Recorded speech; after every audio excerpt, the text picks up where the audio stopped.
Hello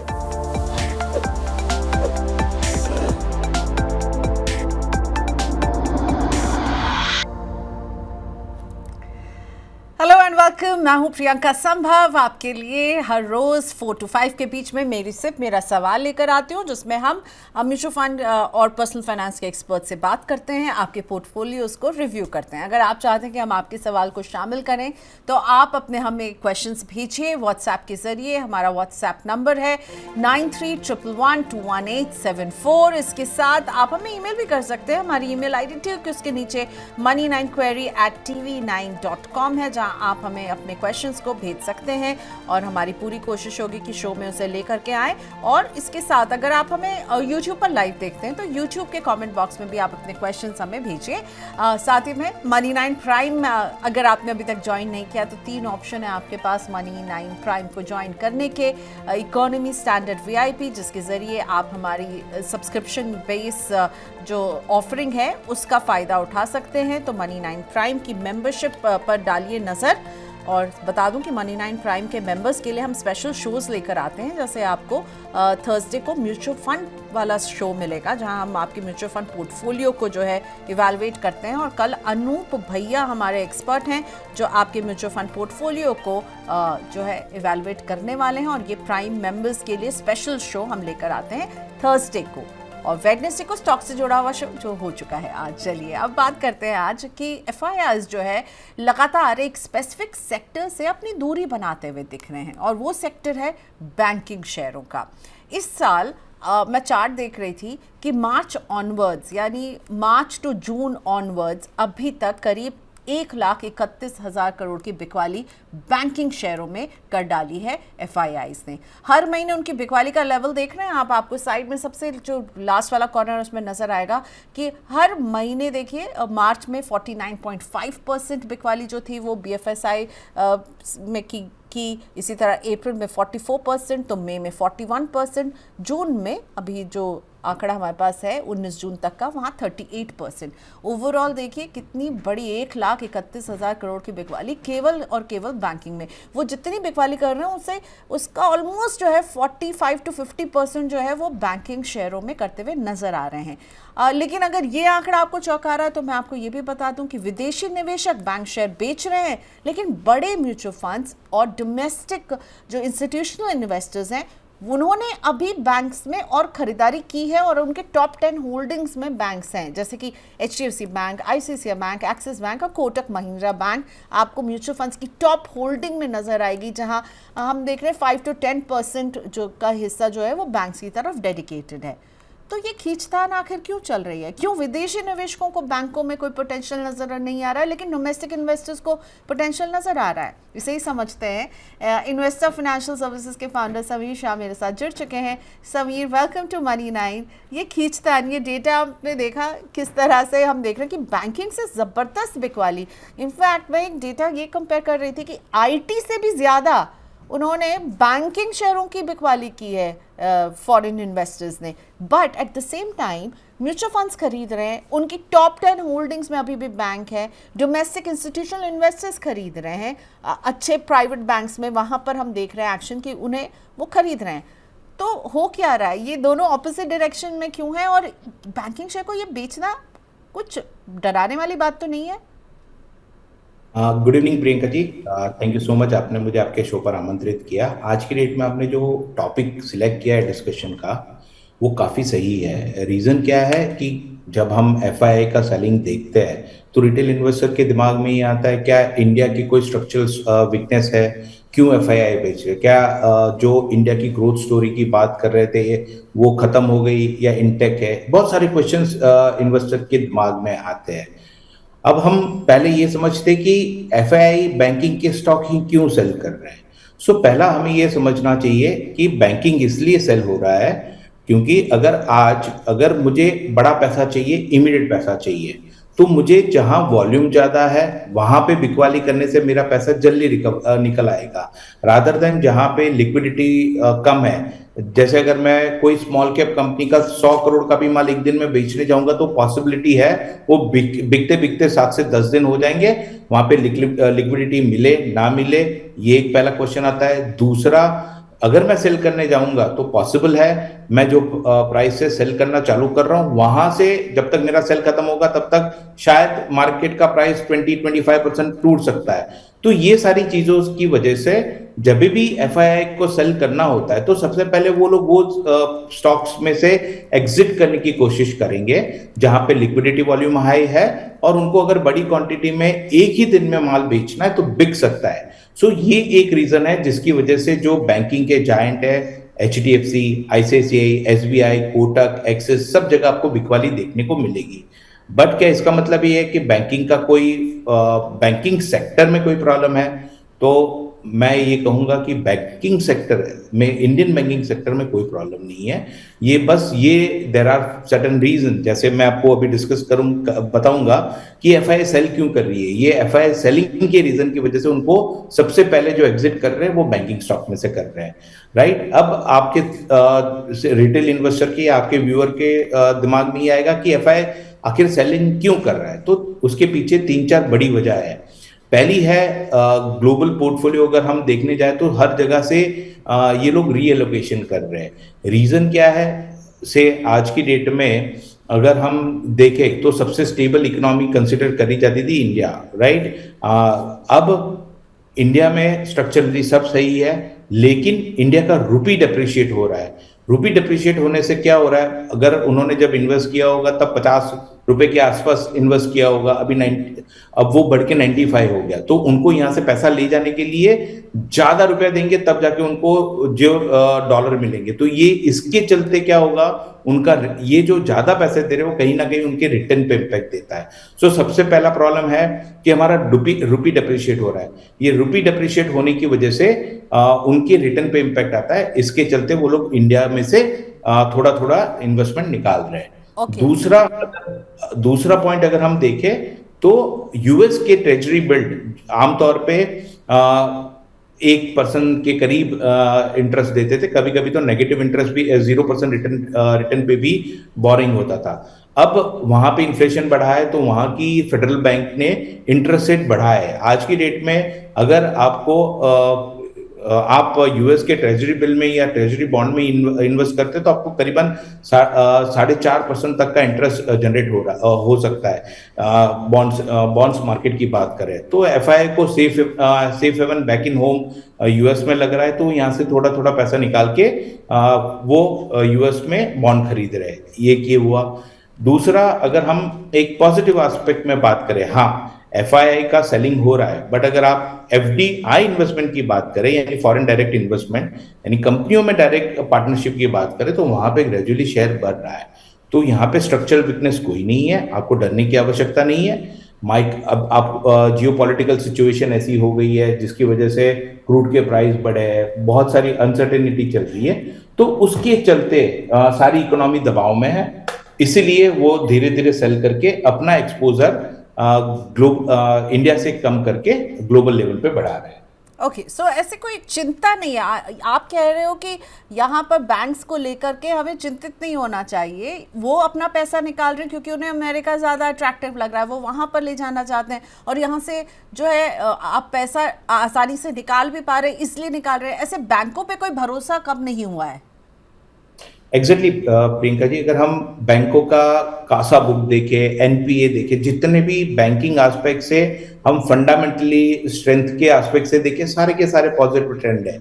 आज ऐसा नहीं है कि जो बैंक में बिकवाली हो रही है उसका एनपीए 14-15% हो गया, अचानक स्ट्रक्चरल वीकनेस आ गई, ऐसा कुछ नहीं हुआ है। बैंकिंग सेक्टर आज की डेट में भी बहुत अच्छा कर रहा है।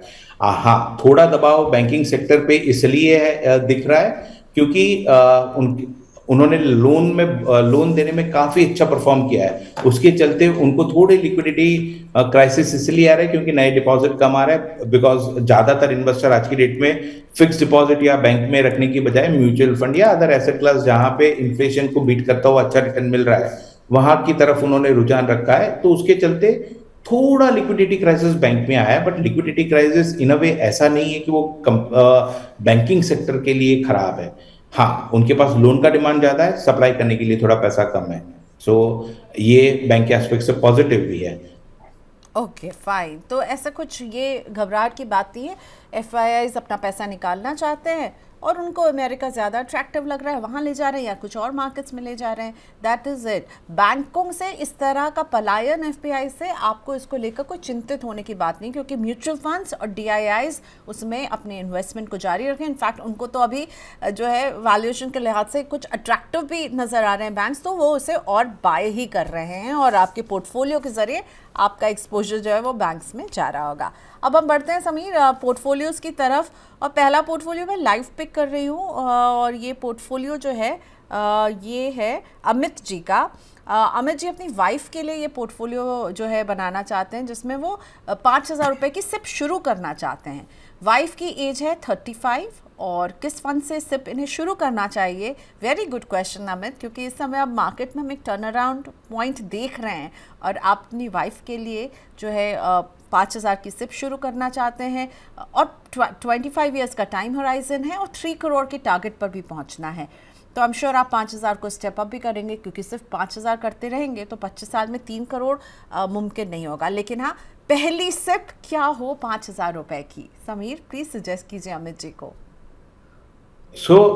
अमित जी, पहले तो आपने जो गोल रखा है 5,000 रुपए की, आपने SIP अपनी वाइफ के नाम से शुरू कर रहे हैं, 25 साल का इन्वेस्टमेंट होराइजन रखा है, बहुत अच्छी बात है। एटलीस्ट आपने इन्वेस्टमेंट की शुरुआत करी। अब आपको इन्वेस्टमेंट कहाँ करना चाहिए? 5,000 रुपए की SIP है। आप 50% ऑफ दिस SIP अमाउंट यानी 5,000 का 2,500 रुपया आप फ्लेक्सी कैप फंड में डालें। फ्लेक्सी कैप फंड इसलिए सजेस्ट कर रहा हूं क्योंकि यहाँ पे आपका पैसा large cap, mid cap, small cap सारे कैटेगरी में इन्वेस्टमेंट हो जाएगा। दूसरा, फंड मैनेजर के पास एक फ्लेक्सिबिलिटी रहती है कि कौन से सेक्टर, जो अच्छा सेक्टर परफॉर्म करने वाला है वो सेक्टर में अपने आप एक्सपोजर बढ़ाते हैं। तो आपको यहाँ पे एक्टिव मैनेजमेंट की जरूरत नहीं है, फंड मैनेजर के ऊपर आप ये रिस्पॉन्सिबिलिटी छोड़ देते हैं। यहाँ से आपके पास 25 साल का टाइम है, आपके पास एज भी 35 साल है, तो आप थोड़ा रिस्क ले सकते हैं। इसलिए यहाँ पे सुझाव बाकी के 2,500 को लेके ये रहेगा कि आप अपने पोर्टफोलियो में ये बंधन का स्मॉल कैप अपने पोर्टफोलियो में रखें। ये ग्रोथ ही आपका इनिशियल ईयर जो इन्वेस्टमेंट का होता है वो एक्यूमुलेशन का रहता है 5-7 साल, उसके बाद ग्रोथ का फेज स्टार्ट होता है। तो ये फेज में आपके पास स्मॉल कैप रहेगा, तो आपको थोड़ा एडवांटेज ये रहेगा कि आप अपने रिटर्न को मैक्सिमाइज कर सकते हैं।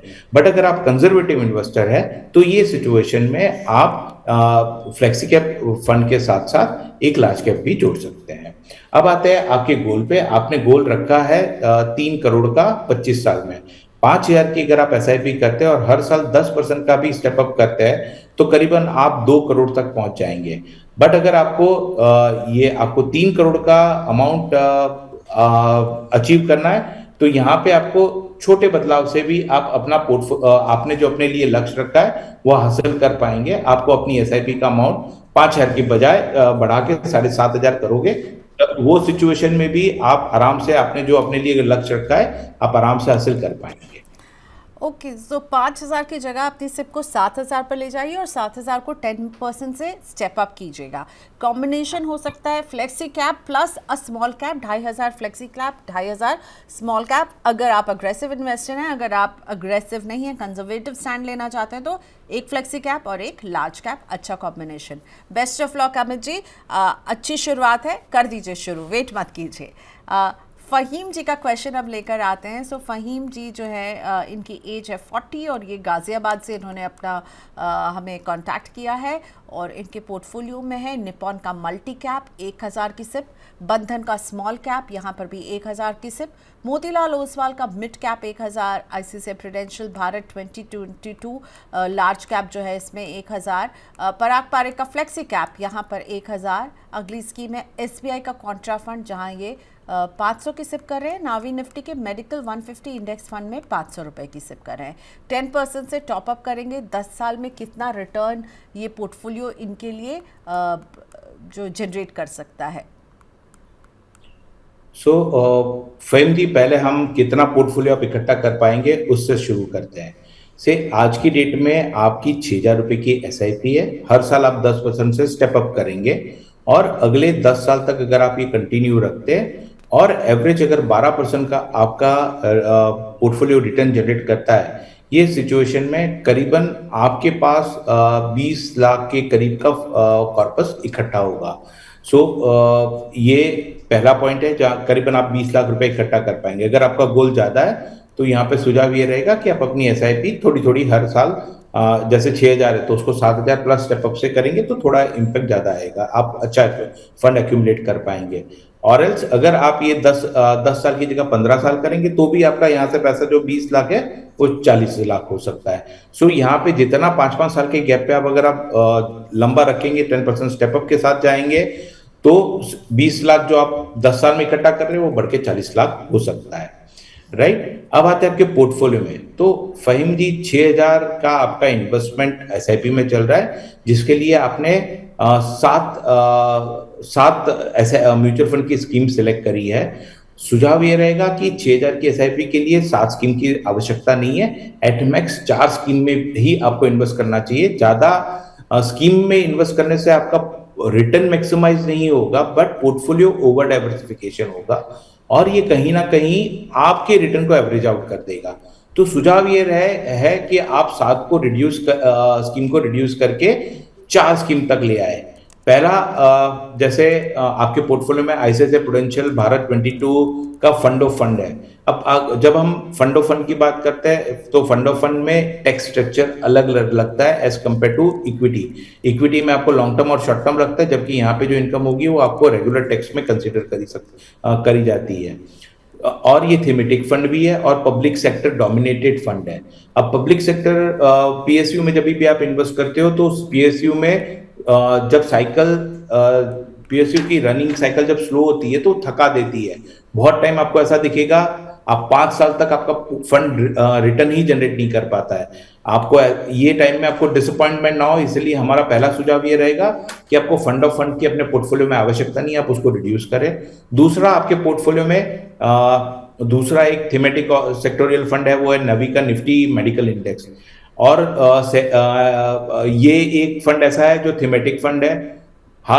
थीमेटिक या जब आप सेक्टोरियल फंड सिलेक्ट करते हैं तो यहाँ पे ऑलवेज एक चीज ध्यान में रखनी चाहिए, ये इन्वेस्टमेंट तभी करें जब आपको पता है, ये सेक्टर के बारे में हर चीज पता है, सेक्टर में कोई अपॉर्चुनिटी आने वाली है उसको एनकेश करना है, वो टाइम पे ही आपको सेक्टोरियल फंड में निवेश करना चाहिए। अदरवाइज हो सके तब तक सेक्टोरियल की बजाय आप अपना ये फंड फ्लेक्सी कैप में डाइवर्ट करें। फ्लेक्सी कैप में आपको बेनिफिट ये मिलता है कि अगर फंड मैनेजर को लगता है कोई सेक्टर अच्छा परफॉर्म करने वाला है, ऑटोमेटिकली आप देखेंगे तो पोर्टफोलियो में वहां पे एक्सपोजर बढ़ता हुआ दिखाई देगा। रिवाइज आपका पोर्टफोलियो ऐसा दिखेगा। पराग पारेख फ्लेक्सी कैप में आप 1,500 रुपए की एसआईपी करें, निपॉन इंडिया मल्टी कैप में 1,500 रुपए की एसआईपी करें, बंधन स्मॉल कैप में आप 1,000 रुपए की एसआईपी रखें और मोतीलाल ओसवाल मिड कैप में आप 1,500 रुपए की एसआईपी करें। ओके, चलिए, तो फाहिम जी आपके लिए जो है ज़्यादा स्कीम्स हैं उसको थोड़ा कंसोलिडेट किया है समीर जी ने, ध्यान रखिएगा। अगला क्वेश्चन लेकर आते हैं, ये भी मैं यूट्यूब से पिक कर रही हूँ। ये क्वेश्चन है शुभांकर सरकार जी का। इन्होंने अपना पोर्टफोलियो हमसे शेयर किया यूट्यूब पर लाइव, तो आपको थोड़ा सा इसे ध्यान से सुनना पड़ेगा क्योंकि ये हम आपसे अभी एकदम लाइव पिक कर रहे हैं। अभी तक इन्होंने 3 साल से इन्वेस्टमेंट कर रहे हैं, 6 लाख इन्वेस्ट कर चुके हैं। यूटीआई निफ्टी 50 5,000, पराग पारेख का फ्लेक्सी कैप 5,000, आईसीआईसीआई का लार्ज एंड मिड कैप यहाँ पर भी 5,000 की सिप चल रही है शुभांकर जी की, कोटक के मल्टी कैप में 3,000, मोतीलाल ओसवाल के मिड कैप में 5,000, निपॉन के स्मॉल कैप में 5,000, 28,000 के आसपास इनकी जो है अमाउंट बन रही है। और ये 15 साल तक निवेश करने वाले हैं। बच्चों की पढ़ाई, आगे जाकर के ये शायद फार्मिंग करना चाहते हैं उसके लिए, और अपने रिटायरमेंट के लिए इन्होंने ये निवेश किया है। 15 इयर्स का टाइम होराइजन है, 28,000 की पर मंथ सिप चल रही है। अगर हम पोर्टफोलियो की बात करें तो शुभंकर जी आपने जो स्कीम का सिलेक्शन किया है काफी बेहतर किया है। आपके पोर्टफोलियो में ओवर डाइवर्सिफिकेशन नहीं है। आपने index fund UTI Nifty 50 index fund में किया है, पराग पारेख फ्लेक्सी कैप है, large and mid cap ICICI का है, कोटक का मल्टी कैप है, मोतीलाल का मिड कैप है। आपने अच्छा फंड सिलेक्शन किया है। स्कीम बहुत अच्छी है, इसमें हाल फिलहाल कोई बदलाव का सजेशन नहीं है। अब आते हैं आप जो 28,000 रुपए की एसआईपी कर रहे हैं, अगर आप ये 10 प्रियंका जी, इनको टाइम होराइजन कितना है? 15 years sir, 15 years, and already 3 साल से इन्वेस्ट कर रहे हैं, तो ऑलमोस्ट 18 ईयर्स तक ये पोर्टफोलियो इनका चलेगा।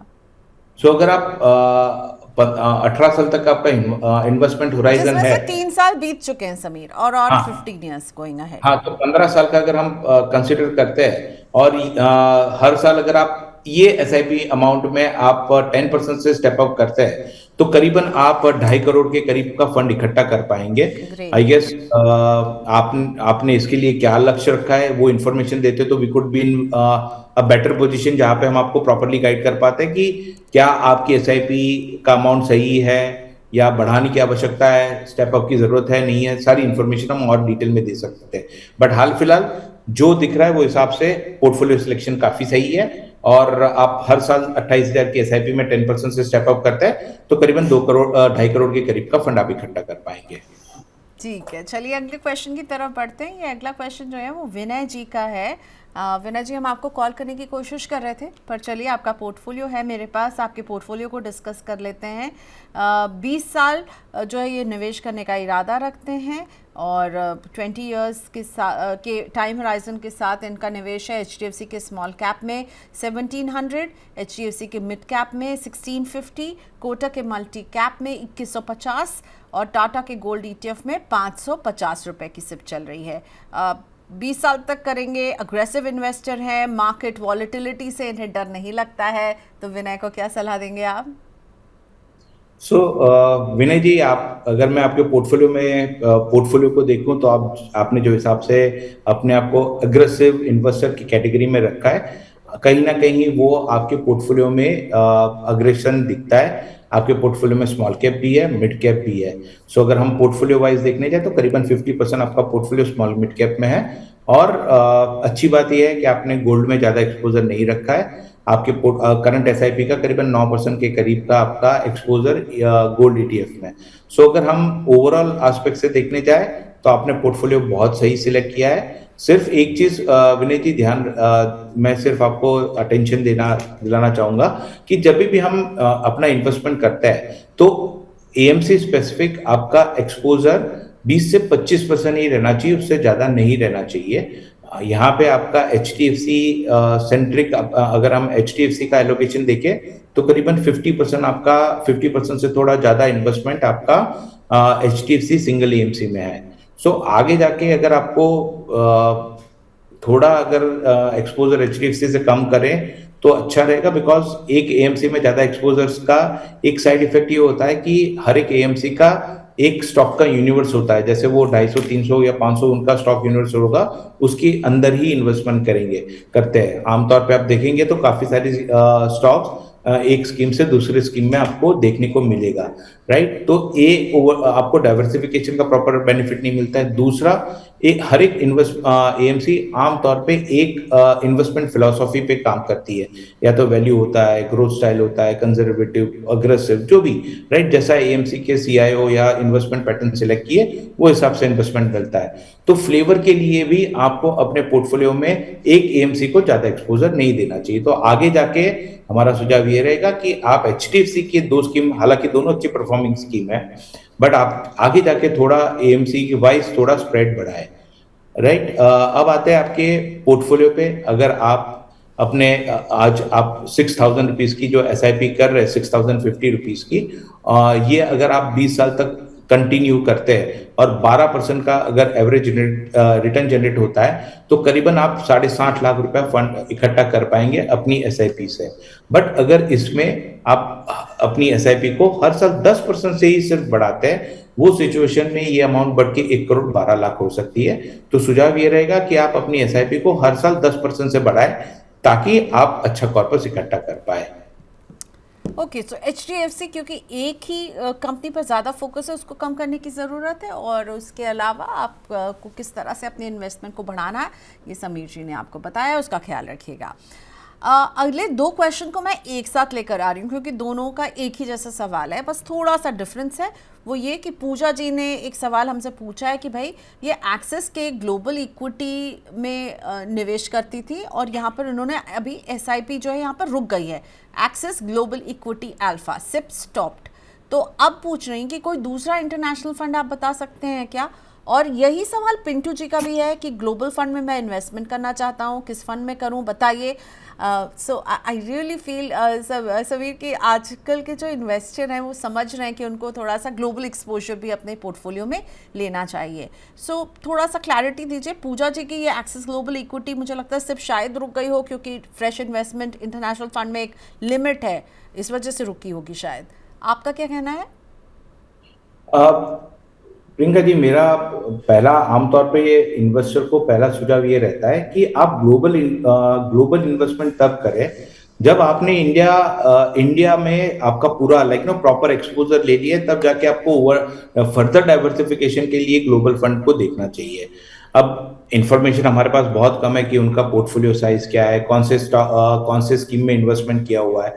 बट आमतौर पे सुझाव यही रहता है कि आप जब ग्लोबल इन्वेस्टमेंट की बात करते हैं तो जो भी सपोज यूएस टेक की बात करते हैं या चाइना या ताइवान, जहां पे भी इन्वेस्ट करना है, तो पहला चीज ये है कि आप जो भी कंट्री में एक्सपोजर लेना चाहते हैं, आपको उसका डिटेल नॉलेज होना बहुत जरूरी है। अगर आप वो मार्केट को ट्रैक करते हैं, वही सिचुएशन में आपको वहां से आता हुआ रिटर्न आप रिटर्न के लिए एक्चुअली इन्वेस्ट कर पाएंगे। अदरवाइज क्या होगा, आप गलत हाइट पॉसिबल है वहां पे वो इकोनॉमी में क्या चल रहा है, अगर आपके पास वो इन्फॉर्मेशन नहीं है और आप इन्वेस्टमेंट करते हैं और वो सिचुएशन में कुछ भी गलत होता है, तो वो आपके रिटर्न पे थोड़ा इम्पैक्ट डाल सकता है। सो यहाँ पे जब आप ग्लोबल एक्सपोजर की बात करें तो वो मार्केट में इन्वेस्ट करें जहां जो आप प्रॉपरली ट्रैक करते हो, कौन सी कंपनी अच्छी परफॉर्म कर रही है, वो जो फंड सिलेक्ट कर रहे हो उसमें वो एक्सपोजर आ रहा है कि नहीं आ रहा है, वो सारी चीजें चेक अगर आप रिसर्च कर सकते हैं, वो सिचुएशन में ही आप ग्लोबल जाए। अदरवाइज इंडिया में आज की डेट में अगर हम देखें तो बहुत अपॉर्चुनिटी है। से आज अगर हम एग्जांपल की बात करें कि इंडिया का लार्ज कैप भी अगर हम यूएस के साथ कंपेयर करें तो उनके स्मॉल कैप के कंसिडरेशन में आता है, जस्ट बिकॉज हमारे पास ऐसी कोई भी बड़ी ग्लोबल जायंट है नहीं। और आज की डेट में जो हिसाब से विकसित भारत की बात करी जाती है, तो यहाँ पे हम कहीं ना कहीं अपनी कंपनियों को वो लार्ज स्केल पे ले जाने के लिए गवर्नमेंट के एंड से भी एफर्ट्स आ रहे हैं और कंपनियां भी खुद अच्छा एक्सपोजर ले लिए इंटरनेशनल मार्केट में।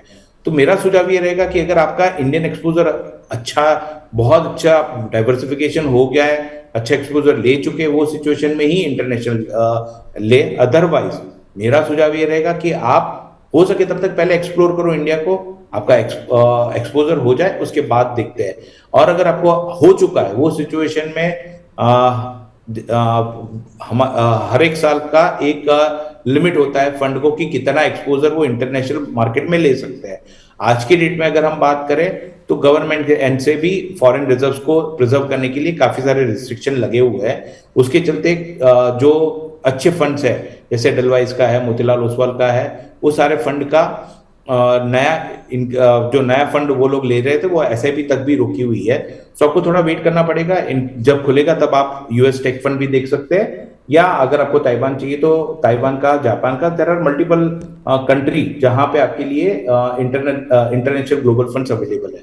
बट एक चीज आपको रखना चाहिए कि आप जब फंड ऑफ फंड में इन्वेस्टमेंट करते हैं तो कॉस्ट ज्यादा होता है। वाई? बिकॉज यहाँ से जो फंड इकट्ठा होता है वो सामने वाली म्यूचुअल फंड स्कीम में इन्वेस्ट होता है, तो आपको दो जगह पे असेट मैनेजमेंट फीस पे करनी पड़ती है। दूसरा, आप जब भी फंड ऑफ फंड में इन्वेस्ट करते हैं तो यहाँ पे टैक्सेशन स्ट्रक्चर इक्विटी वाला नहीं बट डेट वाला लगता है। तो ये दो चीज आप जरूर ध्यान रखें जब भी आप इन्वेस्टमेंट इंटरनेशनल या ग्लोबल फंड में इन्वेस्टमेंट करने का सोच रहे हैं, ये दो चीज कंसिडरेशन में लेके आप करें। ओके, सो आपने जैसे कहा कि हमें इनका ओवरऑल पोर्टफोलियो नहीं पता है, तो so nice of you, Pintu ji ने अपना पूरा पोर्टफोलियो भी भेज दिया है समीर। तो मैं आपसे ये इनके सब रखती हूँ और फिर इनके इसी सवाल से जोड़ते हैं कि क्या इनको ग्लोबल फंड की ज़रूरत है। सो ये पिंटू जी का पोर्टफोलियो है आईसीसीआई का मल्टी कैप, जहाँ ये 1000 की सिप कर रहे हैं, एचडीएफसी का फ्लेक्सी कैप, यहाँ पर भी पिंटू जी 1000 की सिप कर रहे हैं, मोतीलाल के मिड कैप में 1000, बंधन के स्मॉल कैप में 1000, इन्वेस्को के मिड कैप में 1000, ईडलवाइज के गोल्ड एंड सिल्वर फंड में 1000, निपॉन के मल्टी कैप में 1000। तो कुल मिला के मुझे लग रहा है 1 2 3 4 5 6 7 है, तो 7000 हो रहे हैं। हम एक मिस कर दिए, वहाँ 6000 लिख रहे हैं, पर 7000 की सिप पिंटू जी कर रहे हैं। और कह रहे हैं 10 साल का नज़रिया है इनका, वेरी नाइस, लॉन्ग टर्म के लिए है। तो क्या इन्हें एक ग्लोबल फंड लेना चाहिए इस पोर्टफोलियो को देखते हुए? Multi cap, flexi cap, mid cap, small cap, mid cap, gold and silver और मल्टी कैप, 2 मल्टी कैप हैं। एक मोतीलाल का नहीं, आईसीआईसीआई का multi cap ICICI multi cap है और निपॉन इंडिया का मल्टी कैप। हाँ, तो क्या कहेंगे आप पिंटू जी का पोर्टफोलियो कैसा है, प्लस एक ग्लोबल फंड यू थिंक इनको ऐड करना चाहिए 10 इयर्स के पॉइंट ऑफ व्यू से? पिंटू जी, अगर हम पहले आपके पोर्टफोलियो की बात करते हैं तो पोर्टफोलियो में आपने सारी अच्छी स्कीम सिलेक्ट करी है। सिर्फ एक है आपके पोर्टफोलियो में 2 मल्टी कैप है, आप उसको मर्ज करके कोई भी एक मल्टी कैप रख के, हालांकि दोनों मल्टी कैप अच्छे हैं बट इससे आपका रिटर्न 2 मल्टी कैप रखने से रिटर्न में कोई बेनिफिट नहीं होगा, सिर्फ ओवर डाइवर्सिफिकेशन होगा। मैनेजमेंट के लिए आपको भी थोड़ा ज्यादा ध्यान रखना पड़ेगा। यहाँ पे पहला सुझाव है, आज की डेट में आपका एक्सपोजर काफी कम है। अगर आपका पोर्टफोलियो काफी बड़ा हो गया होता है, जैसे 8-10 करोड़ का आपका पोर्टफोलियो हो चुका है और फिर फर्दर डाइवर्सिफिकेशन करना है, वो सिनारियो में आपको इंटरनेशनल एक्सपोजर देखना चाहिए। आज की डेट में आप ऑलरेडी इंडिया में काफी अंडर पेनिट्रेटेड है। आप चाहो तो अपनी एसआईपी अमाउंट फ्लेक्सी कैप में बढ़ा सकते हो, स्मॉल कैप में बढ़ा सकते हो। अगर रिटर्न ज्यादा यहाँ से अगर आपका 10 साल का ही होराइजन है तो आप 10 साल के एस्पेक्ट से अपने इंडिया में ही स्मॉल कैप या इनफैक्ट फ्लेक्सी कैप में अपना एक्सपोजर बढ़ाए, यहाँ से आपको अच्छा रिटर्न मिल जाएगा। आपको फर्दर लाइक नो यूएस या कहीं और इंटरनेशनल ग्लोबल फंड की हाल फिलहाल जरूरत नहीं है। ओके, सो पिंटू जी बहुत अच्छी स्कीम्स हैं, कुछ और ऐड मत कीजिए, अभी जो चल रहा है वो बहुत अच्छा चल रहा है। ओके, अब हम रमेश सोनी जी का क्वेश्चन लेते हैं। रमेश जी के पास हैं बहुत सारे एसबीआई की स्कीम्स हैं इनके पास। चलिए, सो एसबीआई के अलावा भी है निवेश, पर पहले की जो 4 स्कीम नज़र आ रही हैं, एसबीआई का लार्ज कैप 5000 की सिप, एसबीआई का स्मॉल कैप 5000 की सिप, एसबीआई का लार्ज एंड मिड कैप यहाँ पर भी कर रहे हैं वो 8000 की सिप, और एसबीआई के मल्टी एसेट फंड में कर रहे हैं ये 5000 की सिप। ओके, और इसके बाद अब टाटा का मल्टी एसेट फंड होल्ड करते हैं 5000, कोटक के लार्ज एंड मिड कैप में 5000, बंधन के स्मॉल कैप में 5000, axis Nifty India index fund में 50,000 लमसम। 2033 में 80 लाख के टारगेट को अचीव करना चाहते हैं। अभी इनकी एज है 55 और 2033 में रिटायर होने वाले हैं रमेश जी। तो बताइए, इनके पोर्टफोलियो में आप कुछ चेंज करना चाहेंगे? जैसा चल रहा है वैसे ही चलने दें समीर जी। रमेश जी, पहले तो आपका पोर्टफोलियो काफी ओवर डाइवर्सिफाइड है। जैसे मैं आपको बताऊं, आपके पोर्टफोलियो में 2 large and mid cap fund है, लार्ज कैप फंड भी है और आपने लमसम इंडेक्स फंड में भी किया है। अगर हम यही 4 पॉइंट को अगर हम कंसीडर करते हैं तो लार्ज एंड मिड कैप में करीबन आप कंसीडर करो large and mid cap plus large cap fund और इंडेक्स फंड, ये 4 में करीबन 50% से ज्यादा आपका फंड का ओवरलैपिंग होगा। ओवरलैपिंग का मतलब होता है सेम स्टॉक सारे स्कीम्स में आपको दिखेंगे 50%।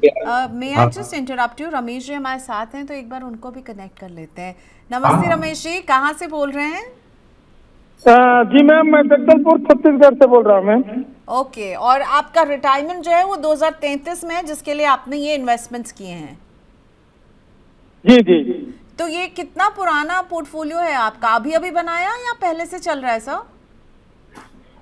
मैं मेरा बात हुआ था मैम, डाला था तो मेरा 2 और 4 और 5 का था, 13,000 का था। उसको फिर मैं कम किया 5 का से लार्ज से और दूसरा फंड में डाला हूँ, उसमें लिख के डाला हूँ मैम। हाँ, लेकिन कब से कर रहे हैं निवेश आप, ये हम जानना चाह रहे थे। ये 2017 से मैम, 2017 से लार्ज। ठीक है, ये 4 आपने एसबीआई की स्कीम ली हुई है, ये सारी चल रही हैं? SBI large cap, SBI small cap, SBI large and mid cap, SBI multi asset? जी जी, सभी चालू है मैम, सभी चालू है। ठीक है समीर जी, आपसे कुछ बात करेंगे। अभी आप अगली आवाज़ जो सुनेंगे वो समीर शाह की है, फाउंडर है इन्वेस्टर फाइनेंशियल सर्विसेज के, हमारे शो के रेगुलर एक्सपर्ट हैं और उन्होंने आपके पोर्टफोलियो को स्टडी किया है। Samir, over to you. तो रमेश जी, पहली चीज, अगर हम जब आपके पोर्टफोलियो को स्टडी कर रहे थे तो आपके पोर्टफोलियो में लार्ज कैप है, large and mid cap fund भी और निफ्टी का इंडेक्स फंड भी है। अगर हम ये 4 की बात करें तो 4 स्कीम में लार्ज कैप में करीबन 50% का ओवरलैपिंग आएगा, करीबन 50% का आपका स्टॉक सेम रहेगा। अगर हम 4 फंड के टोटल इन्वेस्टमेंट वर्सेस अगर हम निकालेंगे तो काफी ओवरलैपिंग आएगा। तो यहाँ पे 4 स्कीम रखने से आपको ज्यादा रिटर्न का बेनिफिट नहीं होगा, इनफैक्ट कहीं ना कहीं आपका रिटर्न एवरेज आउट होने का खतरा रहता है। रीजन, क्योंकि अगर आप अपने पोर्टफोलियो में 10 स्टॉक रखते हैं तो पॉसिबल होता है कोई 3 स्टॉक अच्छा परफॉर्म कर रहे हैं, आउट परफॉर्म कर रहे हैं, रिटर्न अच्छा जनरेट कर आपके पोर्टफोलियो के लिए अच्छा रिटर्न जनरेट कर रहे हैं। बट वही टाइम पे दो स्टॉक ऐसे होंगे जो आपके 3 स्टॉक ने जितना अच्छा रिटर्न परफॉर्म किया है उसको नलिफाई कर देंगे by under performing in that category, right. तो ये सिचुएशन को अवॉइड करने के लिए हम ऑलवेज कहते हैं कि आप सपोज आपने लार्ज कैप रखा है अपने पोर्टफोलियो में, तो या तो लार्ज कैप का बेस्ट कैटेगरी का अगर आपको एक्टिव फंड रखना है तो वो परफॉर्म में अपने गोल के हिसाब से जो बेस्ट परफॉर्मिंग फंड है वो अपने पोर्टफोलियो में जोड़े, राइट। दूसरा, आप जब भी पोर्टफोलियो बनाते हैं तो पोर्टफोलियो में आपकी एज को देखते हुए आपका डेफिनेटली लार्ज कैप का एक्सपोजर अच्छा ज्यादा रहना चाहिए, करीबन 50% के करीब आपका पोर्टफोलियो का लार्ज कैप में एक्सपोजर रहना चाहिए, जो आपने अच्छे से मेंटेन किया है। सिर्फ ये है कि आप उसको रिड्यूस करें। दूसरा रमेश जी, आमतौर पे जब भी हम पोर्टफोलियो डिजाइन करते हैं या सजेशन देते हैं कस्टमर को, तो यहाँ पे हमारा निवेशक को सबसे पहला ये सुझाव रहता है कि फंड स्पेसिफिक अपने पोर्टफोलियो में ज्यादा एक्सपोजर ना दे। एटमैक्स एक फंड को आप 20 से 25% तक का ही एक्सपोजर रखे। 20 से 25% मतलब सपोज आपकी एसआईपी फिलहाल 38,000 की चल रही है, बराबर, तो 38,000 के हिसाब से अगर हम उसका 25% कंसीडर करते हैं तो करीबन 10,000 के करीब का फंड ही आपको एसबीआई 10,000 की एसआईपी आपको एसबीआई एएमसी में करनी चाहिए। यहाँ पे ज्यादा करने से बेनिफिट नहीं होता है। रीजन, यहाँ पे कंसंट्रेशन रिस्क बढ़ता है। एक फंड का यूनिवर्स सेम होता है, प्लस स्टॉक सिलेक्शन का प्रोसेस सेम होता है, इन्वेस्टमेंट फिलोसॉफी सेम होती है, तो आपको वेरियस फ्लेवर का बेनिफिट नहीं मिलता है। तो यहाँ पे सुझाव ये रहेगा कि आगे जाके 4 एसबीआई की फंड रखने की बजाय एटमैक्स 5-5 हजार वाले 2 रखे और बाकी के फंड को आप रीडायरेक्ट कर सकते हैं। दूसरा, आपके पोर्टफोलियो में जैसे एसबीआई का मल्टी एसेट फंड 5,000 रुपए का है, टाटा मल्टी एसेट भी है, तो दोनों को क्लब करके एक ही रखे, 2 की जरूरत नहीं है। सिमिलरली कोटक का large and mid cap fund है और एसबीआई का भी large and mid cap fund है, इसको भी क्लब करके आप एक रख सकते हैं। बाकी आपका पोर्टफोलियो बहुत सही है। इसमें ज्यादा सिर्फ एसबीआई के फंड जो ओवरलैप कर रहे हैं उसको रिड्यूस कर देंगे तो पोर्टफोलियो काफी बेहतर कंडीशन में आ जाएगा। अब आते हैं आप कितना फंड इकट्ठा आपने 80 लाख का टारगेट रखा है, जो आपकी करंट एसआईपी चल रही है 38,000 की, प्लस आपने जो 50,000 रुपीज का जो आपने लमसम इन्वेस्टमेंट किया है, अगर ये आपका एवरेज 12% का रिटर्न जनरेट करते हैं तो करीबन आप 56 लाख रुपीस तक का फंड इकट्ठा कर पाएंगे। आपका करंट ईयूएम क्या है मेरे पास वो इन्फॉर्मेशन नहीं है, बट यहां से अगले 7 साल में इतना इकट्ठा होगा। आपको अपनी एसआईपी, अगर आपको अपना ये करंट सिचुएशन से आपको 80 लाख का टारगेट अचीव करना है तो आपको अपनी एसआईपी अमाउंट थोड़ी बढ़ा के 63,000 करनी पड़ेगी। ये सिचुएशन में आप अगले 7 साल में आपने जो अपने लिए टारगेट रखा है 80 लाख को आप आराम से हासिल कर पाएंगे। ओके, थोड़ा सा ओवरलैप को कम करने की सलाह है और गाइडेड पूरा आपका प्लान जो है समीर ने शेयर किया है, प्लीज़ फॉलो दैट। अगला सवाल जो है वो रहमान जी का है और रहमान जी हमारे साथ फ़ोन लाइन पर हैं, तो इनसे ही बात करते हैं। नमस्ते रहमान, कहाँ से बोल रहे हैं आप? मैडम जी, मैं मुजफ्फरनगर से बोल रहा हूँ, यूपी से। यूपी के मुजफ्फरनगर से, ओके। तो आपने लिखा कि आपकी एज है 32, क्या करते हैं आप रहमान? मैं गांव में ही एग्रीकल्चर का करता हूं और एक जगह जॉब भी करता हूं मैं। ओके, और 28,600 रुपए की आप सिप कर रहे हैं हर महीने? हाँ, इसमें 30,000 रुपए है मैडम। तो इसमें फंड में भूल गया था, एक एक्सिस का मेरे पास रेगुलर है और एचडीएफसी का फ्लेक्सी कैप है। एक्सिस का कौन सा है? 1000 की दोनों में है। एक्सिस का कौन सा है? स्मॉल कैप फंड है। एक्सिस का स्मॉल कैप 1000 और एचडीएफसी का फ्लेक्सी कैप 1000। ठीक है जी, एचडीएफसी का फ्लेक्सी कैप 1000 रुपए की इसमें। ठीक है, तो 2,000 और ऐड हो जाएंगे। अभी बंधन का स्मॉल कैप आपने जो पहले हमें भेजा था वो है, जिसमें बताया आपने 8,500 की आप सिप कर रहे हैं। मोतीलाल ओसवाल के मिड कैप में आप 6,500 की सिप कर रहे हैं। पराग पारेख के फ्लेक्सी कैप में 6,000, मोतीलाल ओसवाल के गोल्ड एंड सिल्वर ETF में 2,100, निपॉन का मल्टी कैप 3,500, एक्सिस का small cap 1,000, HDFC flexi cap का में भी आप 1,000 डाल रहे हैं। कब से आप रहमान ये निवेश कर रहे हैं और क्या टाइम होराइजन लेकर चल रहे हैं? 7 साल के लिए कर रहा हूँ और मुझे 1 करोड़ रुपए की जरूरत है और मैं 50,000 तक कर सकता हूँ SIP। 7 साल के लिए कर रहे हैं? 7 ईयर्स के 7 ईयर्स के लिए कर रहे हैं। और आप अपने अमाउंट को जो अभी 30,000 है आप कह रहे हैं इसको आप 50,000 तक ले जा सकते हैं? जी 50,000 तक ले जा सकता हूँ और अभी मेरी 2,40,000 रुपए वैल्यू है। ठीक है। और कब शुरू किया था इन्वेस्टमेंट आपने? मैंने 1 साल के करीब हो गया, तो मैंने 5,000 से शुरू किया था और अभी मैं इसे 28,000 रुपए उसमें 30,000 रुपए पे ले गया इसे। क्या बात है, बहुत अच्छे रहमान जी। 1 साल शुरू किया था मैंने 5,000 से और अभी मैं इसे 30,000 रुपए पे लेकर के चले गया हूँ। बहुत बढ़िया, बहुत बढ़िया। तो जानकारी कहाँ से आप गैदर करते हैं कि मुझे ये स्कीम चुननी चाहिए या वो स्कीम? मैंने आपका शो देखता हूँ मैं मुस्तकिल, और मैं आपके शो को ही देख करके स्कीम सिलेक्ट करता हूँ। ओके बहुत अच्छे। चलिए, अब ये आपने देख के कितना समझ के सही किया, ये हम अब समीर जी से एक चेक लेते हैं। और हाँ, 7 साल का नजरिया है, 1 करोड़ का टारगेट आपने लिखा था, तो वहां तक पहुंचेंगे कि नहीं? क्योंकि आपने कहा आप अग्रेसिवली अमाउंट को 30,000 से 50,000 भी ले जाने के लिए रेडी हैं। ठीक है, समीर जी बताइए आपको रहमान जी का पोर्टफोलियो कैसा लग रहा है? 7 साल में 1 करोड़, बहुत अग्रेसिव टारगेट लेकर चल रहे हैं, आपको क्या लगता है? हाँ प्रियंका जी, आपने बहुत सही पॉइंट सही आइडेंटिफाई किया। रहमान जी, आपने अपने पोर्टफोलियो में सारी स्कीम तो बहुत अच्छी सिलेक्ट करी है, बट सिर्फ एक चीज़ है, जैसे आपके पोर्टफोलियो में बंधन का स्मॉल कैप है और एक्सिस का स्मॉल कैप है, दो स्मॉल कैप रखने की आवश्यकता नहीं है। सुझाव ये रहेगा कि आप एक्सिस का स्मॉल कैप जो आपने 1,000 रुपये का रखा है उसको यहाँ पे स्टॉप करके फ्यूचर की SIP आप बंधन के स्मॉल कैप में कर सकते हैं। रीज़न ये है क्योंकि बंधन का ऑलरेडी बहुत ही अच्छा फंड है। अगर आप देखें तो उसने सारे के सारे जितने भी अप एंड डाउन के साइकिल है देखे हुए हैं और उनका रिस्क मैनेजमेंट स्किल भी काफ़ी अच्छा है। तो सुझाव ये रहेगा कि आप हो सके तो 2 स्मॉल कैप की बजाय 1 स्मॉल कैप अपने पोर्टफोलियो में रखें, जो कि बंधन हमारी तरफ से आपको सुझाव ये रहेगा कि बंधन में कंटिन्यू रखें। राइट, अब आते हैं आपको 7 साल में 1 करोड़ रुपए इकट्ठा करना है। आपका करंट पोर्टफोलियो है 2,40,000 रुपए का, आप करीबन 30,000 रुपए की SIP कर रहे हैं। अगर ये 12% से एवरेज रिटर्न जनरेट करता है तो करीबन आप 43 लाख रुपीज इकट्ठा कर पाएंगे।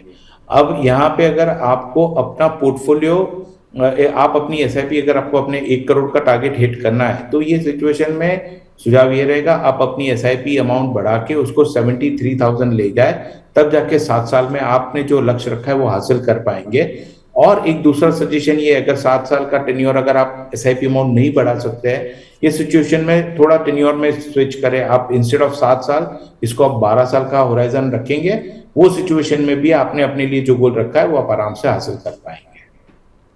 ओके, ऑलराइट, चलिए अगले क्वेश्चन की तरफ बढ़ते हैं। अगला क्वेश्चन मैं यूट्यूब से हैप्पी जी का पिक करना चाह रही हूँ। हैप्पी जी ने लिखा है, मैंने सबसे पहले क्वेश्चन भेजा और आपने पिक नहीं किया मेरा सवाल, तो चलिए हैप्पी जी का सवाल। हैप्पी जी की एज है 35, पोर्टफोलियो में है निपॉन का मल्टी कैप 10,000, कोटक का मल्टी कैप 10,000, ईडलवाइज का मिड कैप फंड इसमें भी 10,000, तो 30,000 की सिप बन रही है। 20 साल का नज़रिया है, 5 लाख का कॉर्पस बन गया है, 10% से स्टेप अप करेंगे तो क्या 20 इयर्स में हैप्पी जी 10 करोड़ तक इकट्ठा कर पाएंगे इस पोर्टफोलियो से? 30,000 की सिप, 10% से स्टेप अप, अभी 5 लाख एक्यूमुलेट हुआ है, 10 करोड़ इन 20 इयर्स। समीर? हैप्पी जी, टारगेट आपने काफ़ी अग्रेसिव रखा है। अगर हम ये कंसिडर करें कि आप 30,000 की SIP हर साल 10% से स्टेप अप करके अगले 20 साल तक कंटिन्यू करते हैं और एवरेज अगर 12% रिटर्न जनरेट होता है, वो सिचुएशन में आप करीबन 5.25 करोड़ रुपए तक का फंड इकट्ठा कर पाएंगे। अब आते हैं, अगर आपको ये टारगेट अचीव करना है तो 2 सिनेरियो रहेंगे। या तो आप इमीडिएटली अपनी एसआईपी अमाउंट बढ़ा के 50,000 करें, वो सिचुएशन में आप अपना टारगेट अचीव कर पाएंगे, या आप थोड़ा टेन्योर और बढ़ा दें, इंस्टेड ऑफ 20 ईयर्स आप उसको बढ़ा के 23 साल ले जाए। ये दोनों सिचुएशन में आप अपना टारगेट हासिल कर पाएंगे। अब आते हैं आपके पोर्टफोलियो में। तो हैप्पी जी, आप 20 साल के लिए इन्वेस्ट करना चाहते हैं, और मुझे आपका रिस्क प्रोफाइल पता नहीं है, बट यहाँ से 20 साल है, बहुत लॉन्ग टाइम है। तो एक मल्टी कैप को अगर आपको थोड़ा रिटर्न मैक्सिमाइज करने की इच्छा है, अब 35 साल के हैं, यहाँ से एटलीस्ट 10, 12, 15 साल तक आप इसको एक मल्टी कैप को रोक के उसको स्मॉल कैप की तरफ थोड़ा डाइवर्सिफाइड करें। इससे बेनिफिट, फंड डाइवर्ट करने का एक बेनिफिट ये रहेगा, इनिशियल ग्रोथ ईयर्स में आप थोड़ा रिस्क ले सकते हैं। ये सिचुएशन में आप जरूर अपने पोर्टफोलियो में एक स्मॉल कैप फंड जरूर ऐड करें, इससे थोड़ा रिटर्न बढ़ाने की उम्मीद रहती है। यहाँ से अगले 10-12 साल तो मेरा सुझाव ये रहेगा कि instead of having 2 multi cap in your portfolio, आप उसको एक स्मॉल कैप से रिप्लेस जरूर करें। ओके, चलिए अगला सवाल डॉक्टर नबकांता जी का है। इन्होंने असम के हैं डॉक्टर साहब, और 60,000 की सिप कर रहे हैं, एज है 48, तो टाइम होराइजन 15 ईयर्स।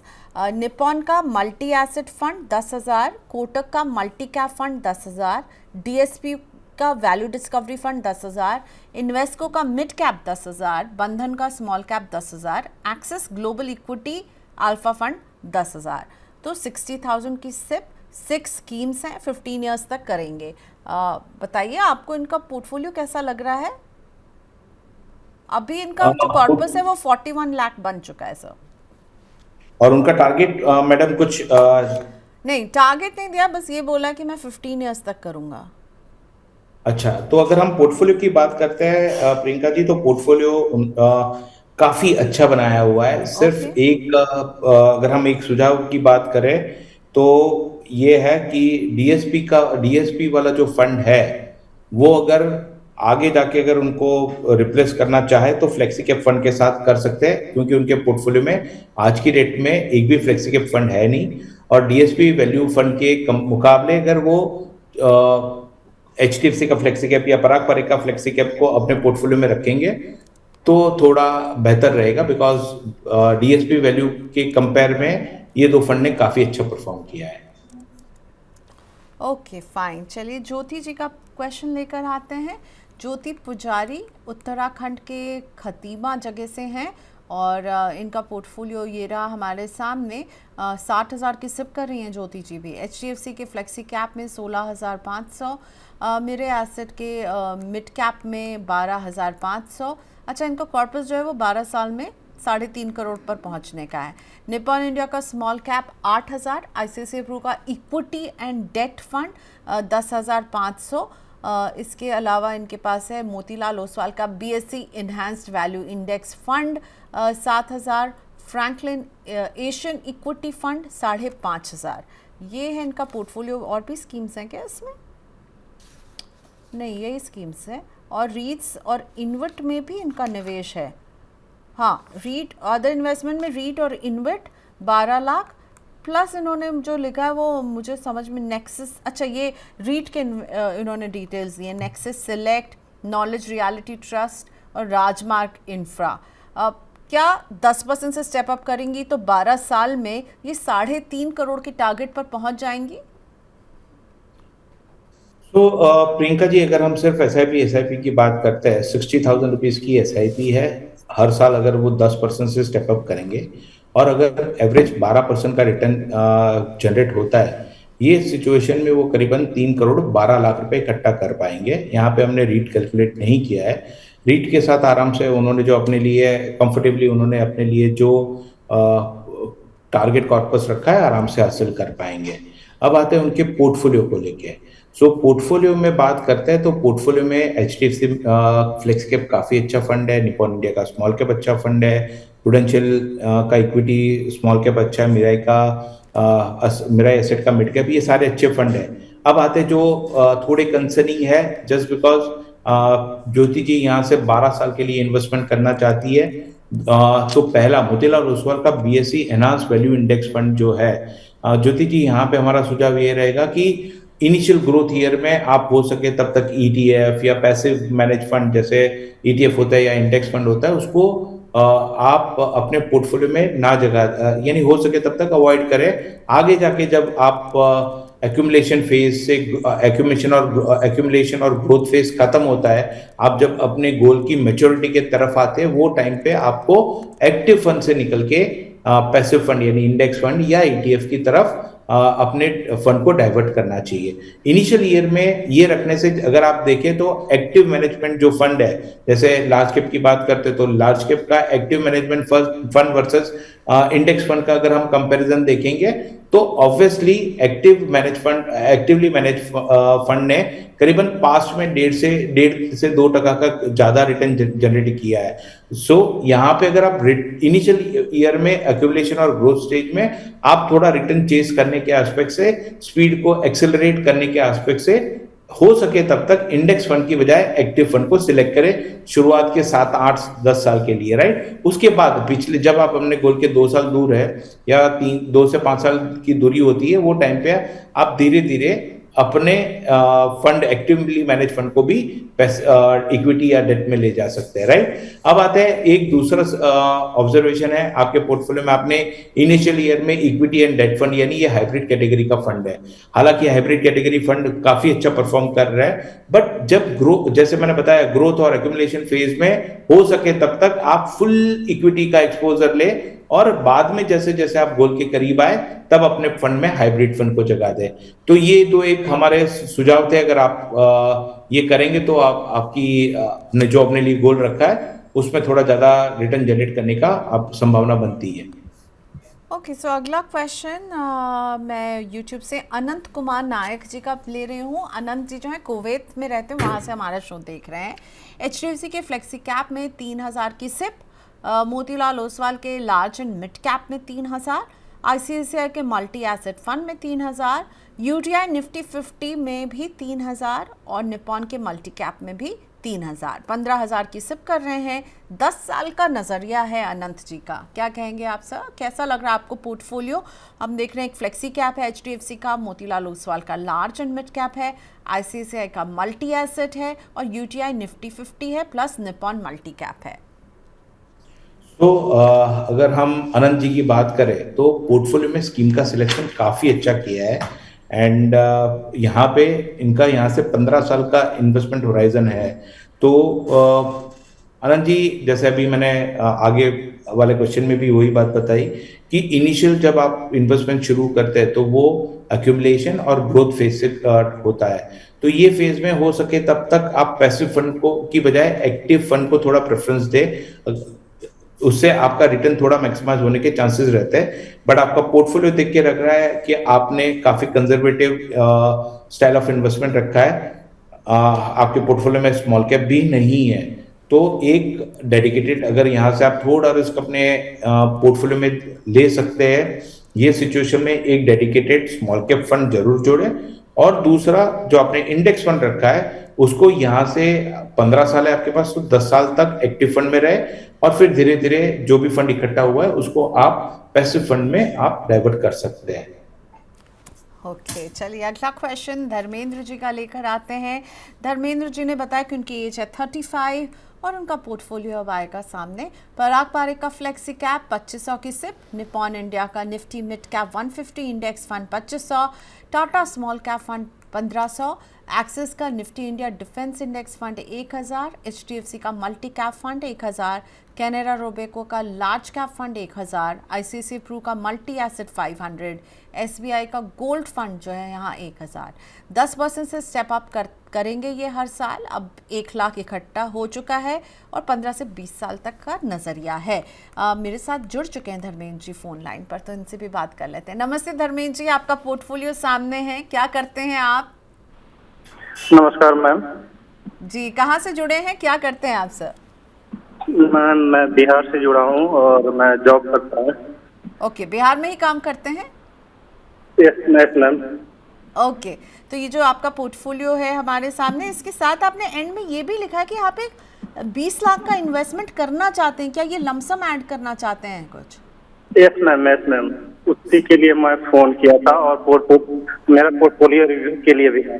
ठीक है, तो एक तो पोर्टफोलियो चेक कि 15 से 20 साल के लिए क्या ये पोर्टफोलियो सही है जो आपने सिप चुना है? ये सिप को बढ़ाएंगे भी आप, स्टेप अप करेंगे? Yes ma'am, yes ma'am. 15 से 20 साल यानी ये रिटायरमेंट के लिए मोटा मोटी मैं मानूं कि बचत कर रहे हैं, wealth creation, retirement. Yes ma'am, retirement and बचत की स्टडी। और कब से कर रहे हैं आप धर्मेंद्र जी ये निवेश? Sorry ma'am? कब से कर रहे हैं ये इन्वेस्टमेंट? ये नया है, थोड़ा पुराना है, कितने समय हुआ है? नहीं मैम, रिसेंटली अभी 6 to 8 मंथ मैम। ठीक है, बहुत बढ़िया। Sameer, over to you. Dharmendra ji के पोर्टफोलियो में आपने क्या रीड किया, और ये 20 लाख का लमसम जो करना चाहते हैं, अभी करें, रुक के करें, कहाँ करें, उससे भी ज़्यादा important. Over to you Sameer. So Dharmendra ji, आपने पोर्टफोलियो काफ़ी डाइवर्सिफिकेशन के साथ बनाया है, काफ़ी अच्छा बनाया है, बट एक दो चीज़ है जो हम आपको हाईलाइट करना चाहेंगे। उसमें पहली चीज़ है, आपने एक्सिस का निफ्टी इंडिया डिफेंस फंड में इन्वेस्ट किया है। ये फंड आमतौर पे सेक्टोरियल फंड है। जब हम सेक्टर की बात करते हैं तो आपकी ये सेक्टर के बारे में जानकारी अच्छी होनी चाहिए। दूसरा, अगर आप यहाँ से 15 से 20 साल के लिए इन्वेस्ट करना चाह रहे हैं, वो सिचुएशन में डिफेंस सेक्टोरियल फंड या थीमेटिक फंड में आपको इन्वेस्टमेंट करना, यानी आपको एक्सपोजर लेना, उसका एक रिस्क ये बढ़ता है कि सेक्टोरियल और थीमेटिक फंड सिर्फ साइकिल, जैसे डिफेंस में अच्छा बूम आने वाला है, आपके पास कोई खबर है, तो वो अपॉर्चुनिटी को एनकेज करने के लिए इन्वेस्ट किया जाता है। आमतौर पे क्या होता है, जब सेक्टर की बात करते हो तो सेक्टर साइक्लिकल सेक्टर है। अगर कल उठ के आप, ये अभी अच्छी साइकिल फेज चल रही है, कभी ऐसा भी आएगा कि जहाँ पे एकदम स्टेग्नेशन फेज से जाएगा। ये सिचुएशन में आपको रिटर्न मैक्सिमाइज करने में हेल्प नहीं मिलेगा। शुरुआत में हमारा सुझाव ये रहेगा कि आप हो सके तब तक, अगर आपका यहाँ से 15 से 20 साल का निवेश का प्लान है, तो आपको सेक्टोरियल फंड की बजाय ये फंड आपको फ्लेक्सी कैप या मल्टी कैप में डाइवर्ट कर देना चाहिए। इससे आपको रिटर्न मैक्सिमाइज करने में या रिटर्न को डाइवर्सिफाइड करने में अच्छा हेल्प मिलेगा, राइट। दूसरा, आपके पोर्टफोलियो में मैंने देखा आपके पास आईसीआईसीआई प्रूडेंशियल का मल्टी एसेट फंड है, जिसमें आप 500 रुपए की एसआईपी कर रहे हैं। अब multi asset fund large cap, mid cap, small cap और के साथ साथ डेट और गोल्ड में भी थोड़ा थोड़ा इन्वेस्टमेंट करते हैं, राइट। अब 500 रुपए की एसआईपी करने से ये सिर्फ आपको साइकोलॉजिकली आपको हेल्प करेगा कि मैंने डाइवर्सिफिकेशन किया है। अगर हम आपके पोर्टफोलियो में देखें तो आप ऑलरेडी गोल्ड में इन्वेस्टमेंट कर रहे हैं, आपने मल्टी कैप, स्मॉल कैप सब रखा हुआ है। ये सिचुएशन में हमारी ओर से रिकमेंडेशन ये रहेगा कि आप हो सके तब तक मल्टी एसेट फंड का भी 500 रुपीज का एसआईपी रोक के इसको भी आप पारंपरिक फ्लेक्सी कैप या मल्टी कैप में इसको आप डाइवर्ट कर सकते हैं। ये करने से आपका नंबर ऑफ स्कीम रिड्यूस हो जाएगा और मैनेजमेंट के हिसाब से बहुत सही रहेगा। अब आते हैं, आपको 20,000 रुपया इन्वेस्ट करना है, 20 लाख, 20 लाख रुपया का लमसम इन्वेस्टमेंट करना है। तो यहाँ पे looking at the market situation, हमारा सुझाव ये रहेगा कि आप लमसम को पहले ये जो 20 लाख रुपया है उसको आप एसटीपी के थ्रू इन्वेस्ट करें। एसटीपी के लिए आप ये 20 लाख रुपया लिक्विड फंड में पार्क करें और यहाँ से अगले 8 से 10 महीने के फ्रेम टाइम में, विंडो में आप धीरे धीरे लिक्विड से इक्विटी में ट्रांसफर करें। ये करने से क्या होगा कि अभी जो मार्केट में वॉलेटिलिटी है, ये सिचुएशन में अगर आप जल्दी यानी ये लेवल पे घुस गए और मार्केट यहाँ से नीचे गया, ये सिचुएशन में आपका पोर्टफोलियो नेगेटिव दिखेगा। इसको बचाने के लिए आपको यहाँ पे एसटीपी का रूट लेना चाहिए। अब यहाँ पे आपको जो ये 20 लाख रुपया उसका डाइवर्सिफिकेशन कैसा करना चाहिए, तो 50% ऑफ दिस यानी 10 लाख रुपया आपको फ्लेक्सी कैप फंड, आपके पारंपरिक फ्लेक्सी कैप में डालना चाहिए। बचा हुआ जो फंड है उसका 30% आपका जो आपने निपॉन इंडिया का फंड है उसमें आप इन्वेस्ट करें। निपॉन इंडिया का निफ्टी का मिड कैप फंड है उसमें आप इन्वेस्ट करें और बचा हुआ 20% यानी 4 लाख रुपए आप टाटा के स्मॉल कैप में आप डाल सकते हैं। इससे ये करने से, और ये इमीडिएट नहीं डालना है, आपको एसटीपी के रूप से डालना है, तो आपका इन्वेस्टमेंट प्रॉपर्ली इन्वेस्ट भी हो जाएगा और मार्केट का वॉलेटिलिटी का आपको इतना बड़ा इम्पैक्ट नहीं आएगा। Alright, thank you so much Sameer. क्या कुछ ऐड करना चाहते हैं आप समीर? हाँ, उनका एक क्वेश्चन था कि कितना फंड इकट्ठा होगा, तो अगर आज की जो करंट SIP 12,000 रुपए की चल रही है उसमें अगर वो 10% से एनुअल स्टेप अप करेंगे और 12% का अगर एवरेज रिटर्न जनरेट होता है, ये सिचुएशन में 15 साल के बाद उनका करीबन 65 लाख रुपए इकट्ठा होगा। और यही चीज अगर वो 20 साल तक कंटिन्यू करते हैं, वो सिचुएशन में ये अमाउंट बढ़ के 1,40,00,000 के करीब होगा। यहाँ पे मैंने 20 लाख रुपए का लमसम इन्वेस्टमेंट कंसिडर नहीं किया है। ठीक है, all right. Thank you Sameer, thank you for your time, thank you for all your मेहनत जो आपने हर पोर्टफोलियो में दी है कैलकुलेट करने के लिए। बहुत शुक्रिया Sameer. Thank you so much. Okay, so Sameer Shah आज हमारे साथ थे। आपके पोर्टफोलियोज को हम उनके साथ जो है इवैल्यूएट कर रहे थे। साथ ही में मैं 2 इकोनॉमी के मेंबर्स अभी जुड़े हैं, विक्रम सिक्का और Sanjay Mohta. Thank you so much जुड़ने के लिए। और आपके जब से प्राइम मेंबर्स के लिए ही हर थर्सडे को हम दिन में 2 बजे स्पेशल शो लेकर के आते हैं, म्यूचुअल फंड की हेल्पलाइन, जिसमें आप अपने क्वेश्चन भेज सकते हैं। कल अनूप भैया मनी हनी फाइनेंशियल सर्विसेज के फाउंडर हमारे साथ रहने वाले हैं, जो देंगे आपके सवालों के जवाब। तो ज़रूर जुड़िएगा अगर आप प्राइम मेंबर हैं। और जैसे कि संजय जी और विक्रम सिक्का ने अभी ज्वाइन किया है prime membership, so do join.